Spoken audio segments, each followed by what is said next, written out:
Bapak Ibu Saudara yang kekasih dalam Kristus Yesus Tuhan kita, selamat bertemu kembali dengan kami HKBP Kronolong, HKBP Tertua di luar Pulau Sumatera yang tetap setia bersama-sama dengan saudara di dalam renungan malam Salom.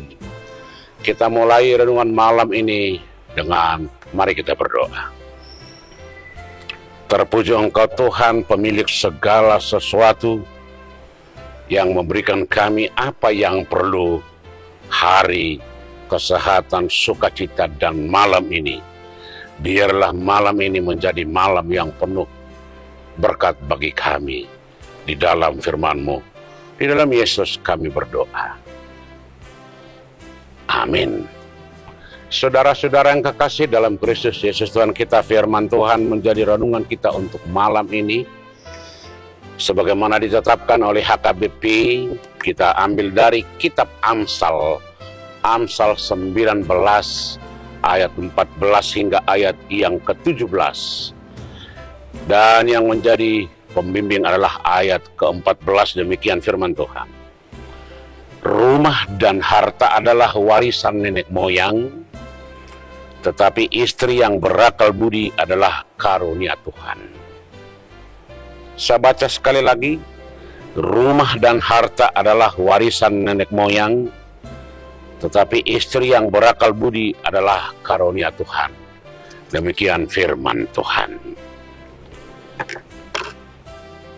Bapak Ibu Saudara yang kekasih, ini adalah sebuah pemahaman yang sangat indah dari Sang Raja Salomo sebagai penulis Amsal ini. Setelah dia memahami dan mengamati sebagaimana latar belakang lahirnya Amsal yang lahir dari pengamatan, dari pengalaman hidup bersama-sama dengan semua orang-orang di sekitarnya, bersama-sama dengan Tuhan, bahwa apapun yang terjadi di dunia ini tidak ada yang terjadi secara tidak sengaja. Tuhan menciptakan, Tuhan menyediakan segalanya untuk kemuliaan Tuhan dan untuk kesejahteraan umat manusia. Segala sesuatu sudah disediakan oleh Tuhan sebelum manusia diciptakan. Baik kebutuhannya, baik keperluannya, baik apapun yang dibutuhkan setiap hari. Karena itu, Raja Salomo mencoba mengerti, memahami, dan memaknai apa makna hidupnya, apa makna dari yang dia miliki, harta, kuasa, kerajaan, apa makna orang-orang di sekitarnya, apa arti dunia ini seluruhnya.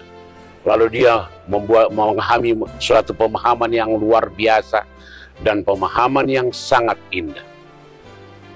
Renungan ini menjadi menarik dan sangat menggugah setiap orang untuk mengerti bagaimana yang terbaik, bagaimana memaknai keluarga. Rumah dan harta, kata Salomo, adalah warisan nenek moyang. Itu yang kita terima dari generasi-generasi sebelum kita. Dan itu akan kita teruskan ke generasi berikutnya. Dan itu bukan milik kita, hanya untuk sementara persinggahan kita yang bisa kita manfaatkan. Pada satu sisi, rumah dan harta itu adalah tempat berlindung bagi kita dan tempat untuk memenuhi kebutuhan kita. Tetapi itu tidak selamanya. Rumah dan harta bisa menjadi sukacita kalau ada orang yang mengelola, yang memakai, yang hidup di dalam rumah dan memiliki harta itu penuh dengan sukacita. Karena itu, sang penulis Amsal berkata, rumah dan harta tidak begitu berharga kalau tidak dikelola dengan baik. Siapa yang mengelola? Bagi Salomo adalah keluarga. Apakah istri, apakah anak-anak, apakah keluarga.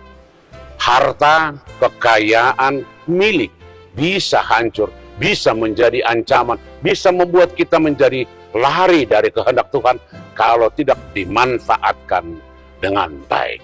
Tetapi harta dan rumah dan milik kita bisa menjadi berkat bagi orang lain kalau dipakai sedemikian rupa menjadi saluran sukacita, menjadi saluran kasih, menjadi berkat bagi orang-orang lain.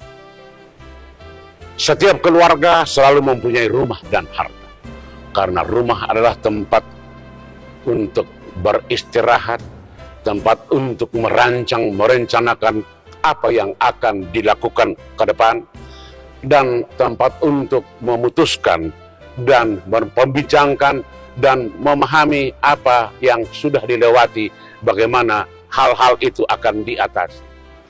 Dalam rumah kita bersama-sama dengan keluarga, dengan istri, dengan anak-anak, untuk bersama-sama bersuka cita, untuk bersama-sama bercengkerama, untuk bersama-sama untuk membagi suka dan duka. Karena itu diperlukan manajemen yang sangat indah. Itulah yang dikatakan oleh penulis Amsal ini. Rumah dan harta adalah warisan nenek moyang, tetapi istri yang berakal budi adalah karunia Tuhan. Rumah dan harta itu tidak mempunyai nyawa, tetapi bermanfaat bagi kehidupan.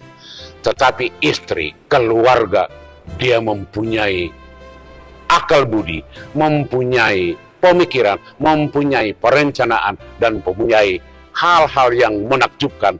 Karena dengan demikian seluruh penghuni rumah bisa diatur sedemikian rupa. Itu yang disebut oleh penulis Amsal di Amsal 30. Istri yang cakap siapakah yang punya? Dia lebih berharga dari mutiara. Di mana kecakapannya? Karena dia mempersiapkan segala sesuatu yang perlu bagi seluruh penghuni rumahnya, baik suami, baik anak-anak, dan baik juga orang-orang yang bekerja di dalam rumahnya. Dia membagi seluruh pekerjaan kepada pekerja-pekerja. Dia menyediakan kebutuhan setiap hari, dan dia mengatur segala sesuatu kebutuhan itu dengan baik. Itulah yang disebut akal budi.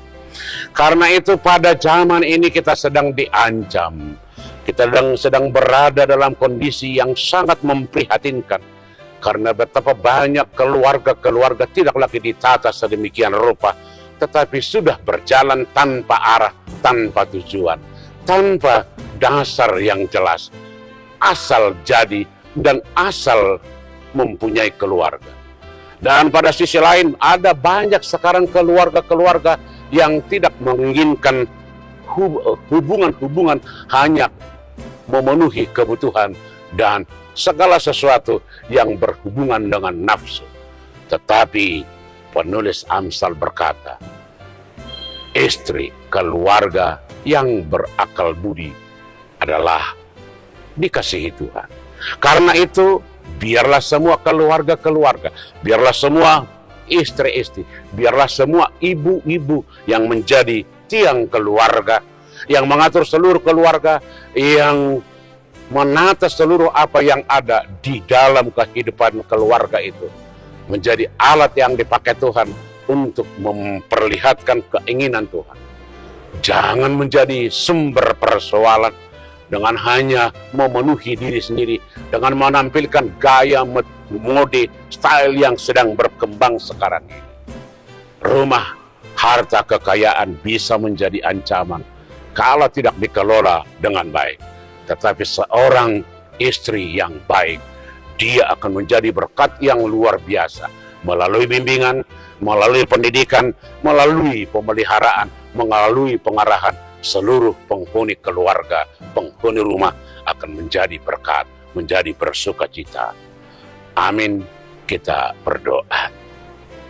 Segala puji dan syukur kami persembahkan bagimu Tuhan untuk malam ini, karena Engkau memberikan keluarga, istri, anak-anak bagi setiap keluarga-keluarga, bahkan suami, yang Engkau bentuk menjadi tempatmu berkarya.